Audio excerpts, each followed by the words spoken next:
வணக்கங்க. பொதுவா நம்ம எல்லாரும் யோசிக்கிற ஒரு பொதுவான விஷயம் என்னன்னா, நம்ம வீட்ல மட்டும் ஏங்க பணம் தங்கவே மாட்டேங்கிறது தாங்க. நம்ம என்னதான் கஷ்டப்பட்டு சம்பாதிச்சாலும் சில நேரங்கள்ல எதிர்பாராத செலவுகள் எல்லாத்தையும் காலி பண்ணிடும். அப்படி இல்லைன்னா சிலருக்கு நாம கடன் கொடுத்துருப்போம். அந்த கடன் திரும்பி வரவே வராதுங்க.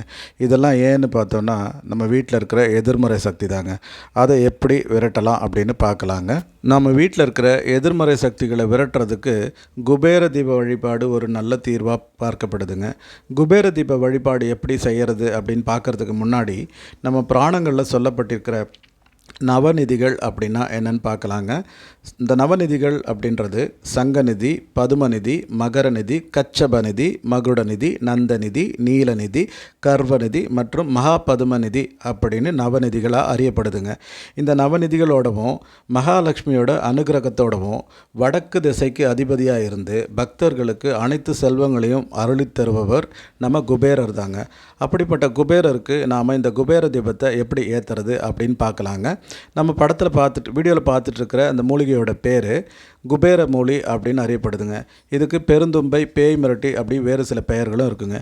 ஏன் இதை பேய் மிரட்டி அப்படின்னு சொல்கிறான்னு பார்த்தோன்னா, இது நம்ம வீட்டில் இருக்கிற துஷ்ட சக்திகள், எதிர்மறை சக்திகள், கண் திருஷ்டி ஆகியவற்றை அடியோடு விரட்டுங்க. அதனால் இதுக்கு பேய் மிரட்டி அப்படின்னு ஒரு பேரும் இருக்குங்க. இந்த குபேர தீபத்தை எப்படி ஏற்றுறது அப்படின்னு பார்க்கலாங்க. இந்த பேய் மிரட்டி இலை இருக்குது இல்லைங்களா, குபேர மூலி, அதை ஒரு இலை எடுத்து நம்ம வீட்டில் இருக்கிற காமாட்சி விளக்கு அல்லது அகல் விளக்கை நல்லா அலங்காரம் செஞ்சு அதில் இந்த இலையை திரி போல் சுருட்டி அதில் விளக்கில் வச்சுட்டு நெய் அல்லது நம்ம நல்லெண்ணெய் சேர்த்து இந்த தீபத்தை ஏற்றலாங்க. இதை எப்போ ஏற்றுறது அப்படின்னு பார்த்தோம்னா, வியாழக்கிழமை சாயந்தரத்தில் 5:30லேருந்து 6க்குள்ளே ஏற்றலாங்க. இப்படி ஏற்றுற தீபத்தை வடக்கு முகமாக, அதாச்சும் நம்ம குபேர திசையை பார்த்த மாதிரி இந்த விளக்கோட முகம் பார்த்து வைக்கணுங்க. இப்படி நம்ம 48 நாள் செய்யலாங்க. இதை என்னையிலேருந்து தொடங்கலாம் அப்படின்னு பார்த்தோன்னா, வியாழக்கிழமை அல்லது பௌர்ணமி நாட்களில் தொடர்ந்து 48 நாட்கள் நாம் இதை செய்யலாங்க.